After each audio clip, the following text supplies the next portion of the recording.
What's going on, guys? I'm Alexander Williamson. Welcome to FISHTORY. This might be the grossest thing I've ever shown you on the channel. So this is an absolutely stagnant, repulsive puddle of about 5 inches of water over a substrate in a tank that is a decade old. And it crashed over 6 months ago, and yet I continued putting light and an air stone on it. Then 3 months ago, pulled the air stone and decided to watch what unraveled. And it did. And we're going to talk about it, we're going to look at it, and we're going to look at other tanks like this one here, where I may have replicated certain aspects. See how milky this tank is? See how low the water is? How there's all these plants on the side and things like that? Well, I am replicating a dry season. There's not even a filter running. It's still wet, so it's cycled when I do turn it on.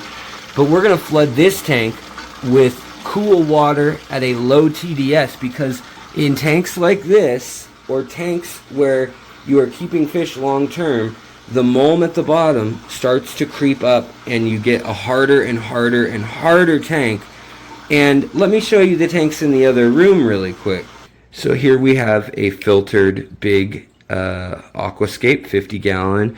It's got an old substrate coming up on 7 years, nice and lasagnaed, which we'll be going over soon in another video. And over here we've got another tank, big substrate that's nice and built up over the years. You can see the mulm has sunk down like it should, because I've got a whole ecosystem with snails and shrimp and bottom feeders and tank cleaners all playing their part in this little symphony, plus me not adding too much food. So if I test the water in these tanks, there's going to be a substantial difference between the water in this absolutely foul thing I guess we're calling a tank right now. I mean, look at that. The water shimmers. You can see the LED lights making it shimmer like gasoline. So what are going to be the results? Is the ammonia going to be off the chart? Are we going to see these bright pinks and things? Well, I've been doing tests, and I'm going to reveal to you them, and then we're going to do them in real time. And we're going to look at some of these other stages and other tanks that are in various stages of that same process of breaking down nutrients, having plants, not having plants, having a blanket on top. And finally, we're going to talk about, can you actually keep a nature aquarium without doing serious work removing things? It may actually be that you are running too much nutrition in your aquarium. At first, you provide a perfect life for all the beautiful things, the fish and plants you want, and then over time, that gets hidden away in substrate. It gets grown into fish, grown into plants that grow up and out of your aquarium. And if you don't monitor these things and see that, look, this is melting, this is organics that are going to fall to the bottom, and they're going to start creating algae. In theory, they may make ammonia, but they could just create escape runaway algae processes. And we're going to talk about all of that and what I've learned in this process. All throughout it, though, I'd love to hear any of your epiphanies or things you've learned when you've had a tank crash. Now, just to cut everything off, if you're curious about how a planted tank is nothing like a true nature system, like a lake or a pond, watch my video that I'll attach in the comments called Nitrogen Cycle Crash, and you'll see how a beautiful tank, you'll see the old tank, and you'll see how it can end up when it runs out of nutrients, when you literally need to be adding more, and then at that point you get a runaway cycle of it needing to grow up and out of the tank and you needing to trim and remove it manually, which nature just simply cannot do. We don't have deer or rabbits in our fish room. So let's talk about all this in depth, and I'll tell you what I learned. Alright, just in case you are new to fish keeping and you're curious how a tank could end up like that, well, this is exactly how a tank ended up like that. I had a tank that had no substrate that was active, so no nutrition for the plants. Now over time, as this waste and debris builds up from fish going to the bathroom and snails eating it and then processing it from little shrimp doing that, plants that can live in the water column or in very poor nutrient soil can actually grow, and over time those die and those turn into more of this, and then eventually you actually get a few inches of this mulm and substance that the plants are surviving off of. It's also kind of the same idea behind the father fish method once you get it up and going.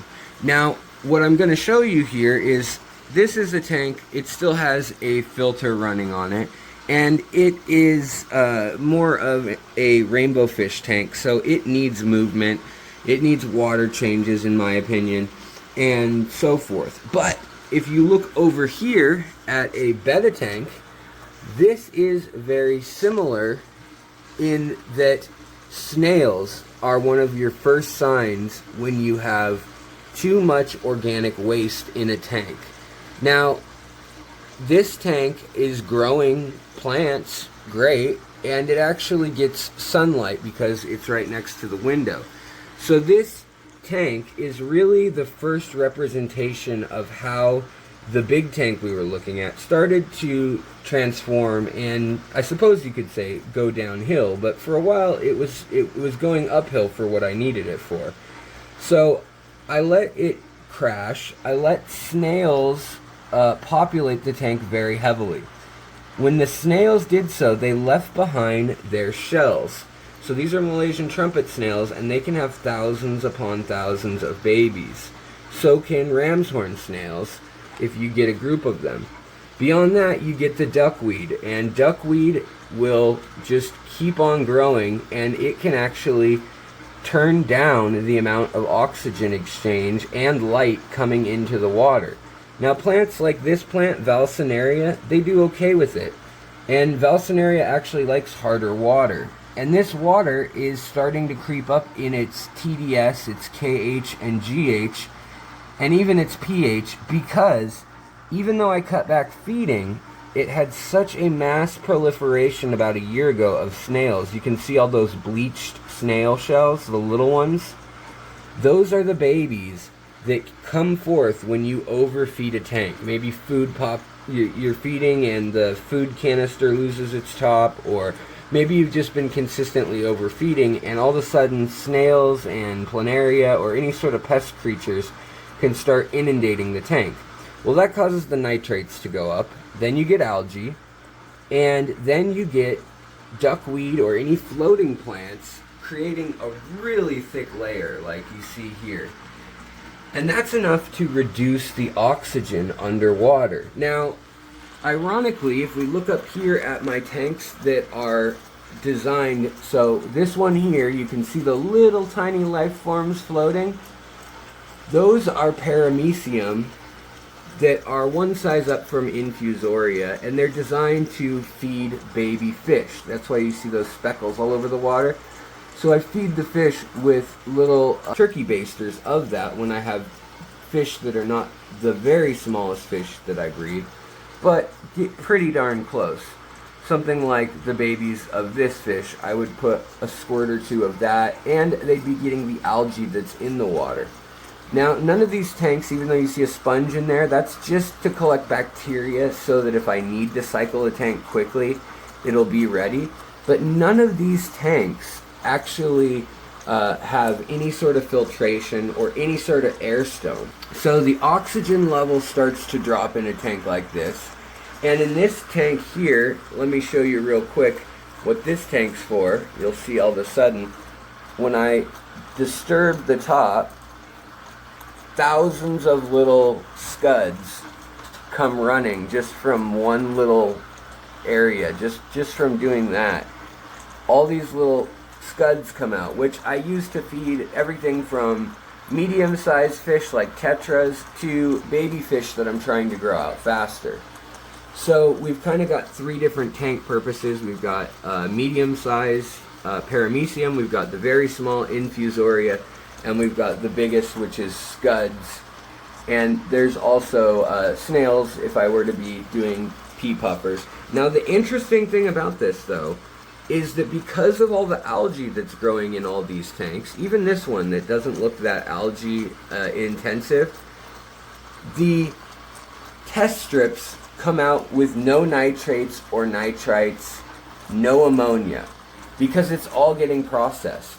It's not until you've got a cap on the top for oxygen exchange and you're not moving or changing the water, and you've got this much organic debris building up, whereas this will turn into rich mulm. I mean, these little guys, the scuds, which I have a whole video on keeping colonies of these to use for food, they will break it down and keep working it into a substrate. This tank never had a substrate, yet that's all mulm from 2 years of living here in this house. So we've got that going on, and you can see that this is still a healthy tank. These are still tanks that are happy and healthy and balanced. They look terrible, but they are. Now this tank is still happy, healthy, and balanced, and actually produces more of my little white cloud minnows and more of my, it's only a 20 long by the way, and more of my baby wild bettas that you see growing out here in another tank next door than any of my other tanks that are cleaner and nicer. Now, if we want to just for the sake of comparison, look at a tank that has substrate in it and light and, you know, is a little cleaner looking. Here's one here. Here's one that's got a filter running in it. And it's still got lots of botanical growth here going on. It still has some surface growth, but there's room for air exchange going on there. And same with these tanks up here. Right here at the moment, let me move something out of the way here, where we also have a very old substrate. And here you can actually see the substrate stratifying into layers. And we've seen this in other videos, but you can see at the iron line, that's where anoxic filtration is going on, where oxygen no longer reaches due to the denseness of this sediment and silt that's settled. That was a lot of S's. And in this tank, I'm getting baby tetras. So you can see the adult sizes here. And then there's some babies right here compared to these big old honking adult tetras. So this tank also very healthy, doing its thing. And I want to show this to you because, one, it's gross, and yeah, I could take much better care of cleaning a tank and so forth. That's on me. But look at this here. So here's an angelfish in a tank that is in the state right before that tank above started to crash. And why did it crash? Well, there was a temperature problem and we had native fish in it. That was part of it.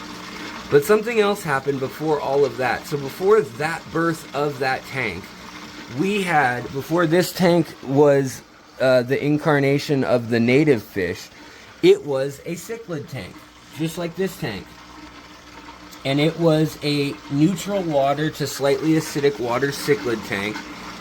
Cichlids that tend to live in swampy rivers, and because I like to promote them having babies naturally, you know, generally angels don't live in such a planted environment, so ignore the angelfish that's in here. He's in here for timeout because he eats everybody he lives with. But the acaras and the little earth eaters, they're in here just doing their thing as if it were a seasonal pond in the Amazon. And first you start to see there's not enough oxygen exchange, there's probably not enough nutrients, and all of a sudden the water starts to grow algae and it gets cloudy. This cloudiness is bacteria and fungi, and it's also cells that are dead, that are just floating around empty of their nutritional contents and all the machinery that makes the cell work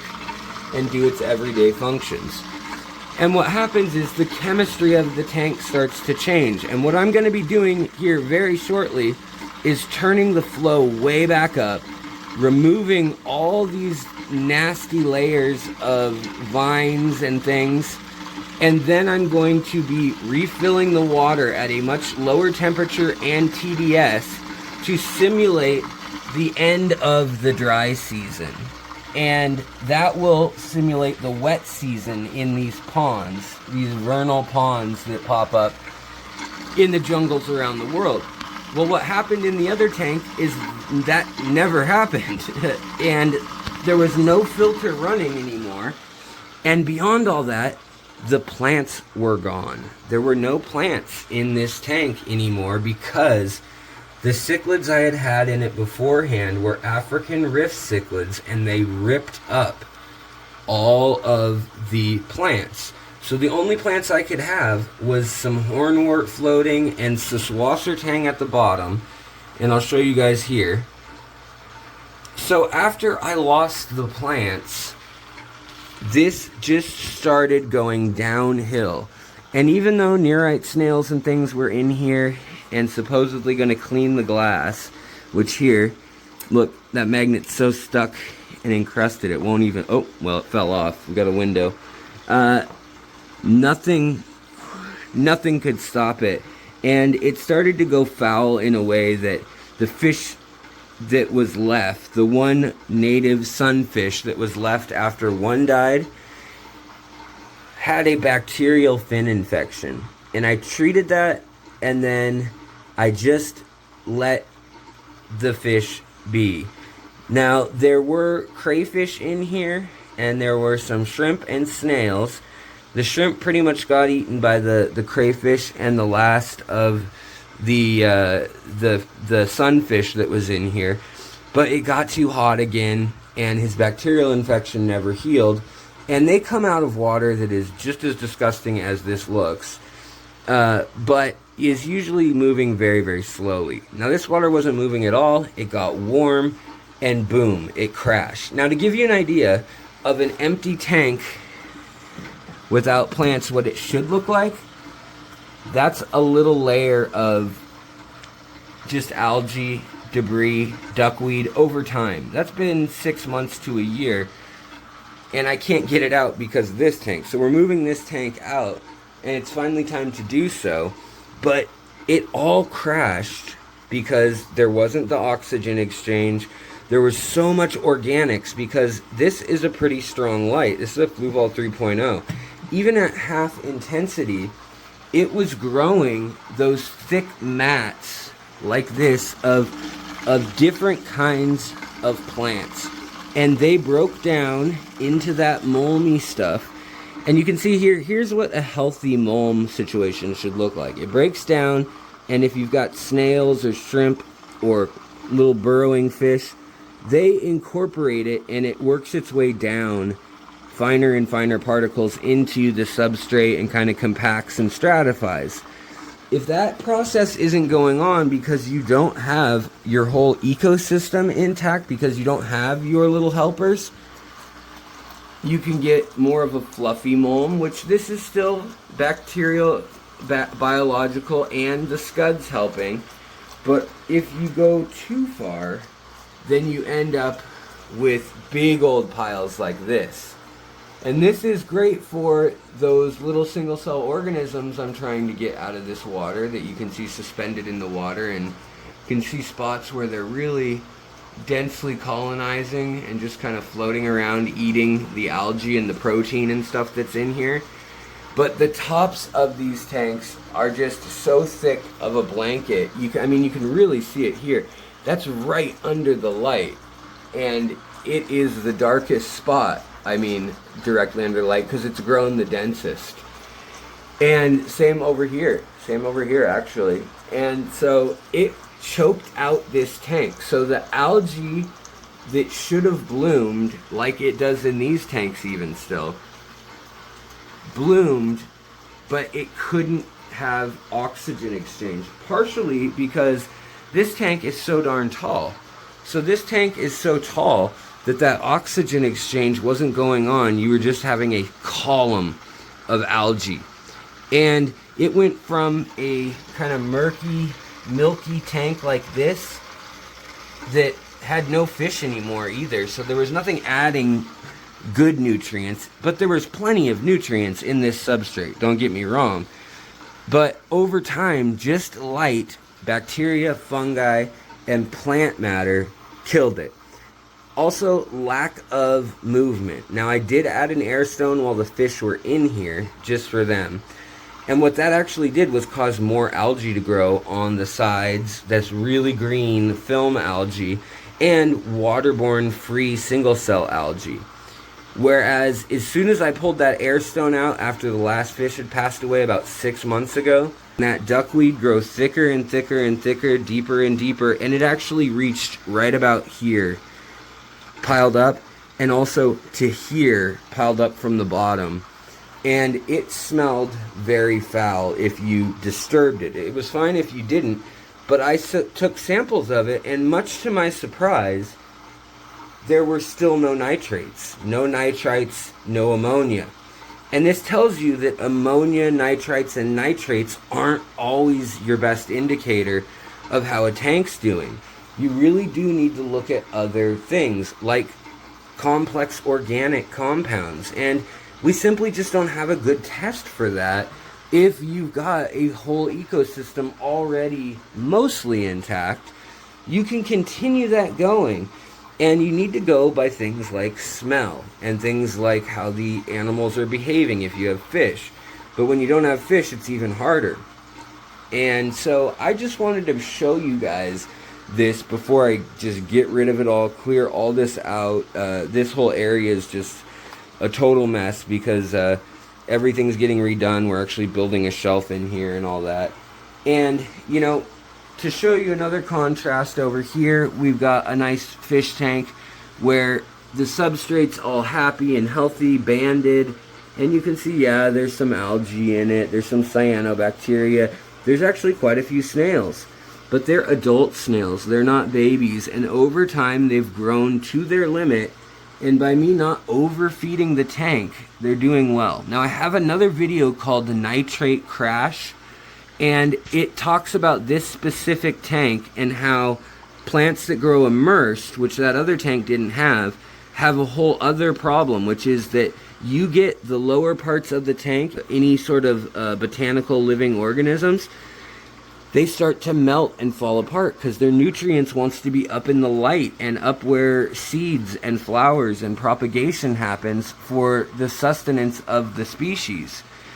And while this is a habitat like great for gouramis and you know, any sort of labyrinth fish, rope fish, stuff like that, maybe some little danios or something like that, it is a terrible habitat for probably 90% of the fish in the hobby. And I just want to make that clear. You still need to learn about the fish you're keeping and about what you need to provide them. But this here is another ticking time bomb that I need to clear out. Not enough going on nutrient-wise for the plants, and you're not clearing out. You've created such a rich nutrient tank, and you're just allowing it to fall back in, and there's just not the quality plants and root structure for it to grow into a healthy, happy plant that's utilizing all of that. And that's why we can't truly replicate an aquarium that is like an ecosystem in our houses, in our homes, because all ecosystems have sort of a fail-safe of the world being the overflow bin. So if this is going on in a pond, you know, usually some other creature comes in, or maybe everything even dies and eutrophication happens for a few months. Well, then it will come back to equilibrium, and that's exactly what this tank did. No ammonia or nitrates or nitrogen compounds like ammonium or ammonia were at any level that were harmful at any point in this process, other than for about 2 days when the first fish died and had been bloated and dying in here when I was in Florida back in September. The rest of the time, every time I tested, every couple of weeks, 0 nitrates. I think as a final testament to this, let's test the last bit of sludgy water down there and see what a test strip has to say about it. Because this is just a testament to how organic matter over time needs to be removed. That is really the ultimate failure of trying to create a closed loop ecosystem. If you want a lush garden, if you want to be playing with things like replicating wet and dry seasons and actually having mats of plants where babies are going to be born, and you're trying to get all that going and turning on and off filters, there really is a rhyme and reason to how you do these things. And for instance, keeping a filter on can really make a difference, and doing water changes and so forth. And just the creatures you have. Here we have no filter, just a good light, good planting on the plants, and only shrimp and microfish in here. And yet we've got some really nice plant growth. We've got over 150 Neocaridina shrimp that I have sold out of a 2.5 gallon tank, and they're doing just great. The key's just not overfeeding it. And here we have a mess. So let's test it and wrap up the video. Alright, for control, we've got these two tanks with filters on them. This one does have a filter. It's got an old filter that I'm doing a compost experiment with. But let's take this active tank, lots of fish, lots of light, good plants. Let's use this as our control. So we'll take a test strip here, and then we'll run and test the water in that gnarly remnant of a tank. Alright guys, are you ready? This is foul, even for me to reach my arm in here. But we're sinking down the test strip all the way, probably risking my life and limb. What are we able to tell right off the bat? Well, we're able to tell, let's bring this over to the light. Healthy tank in the other room is quite soft, because I like to keep it semi-soft. You can see the KH is that light green, the one on the left being the healthy looking tank. But really these top two are the only important squares. That's nitrates and nitrites.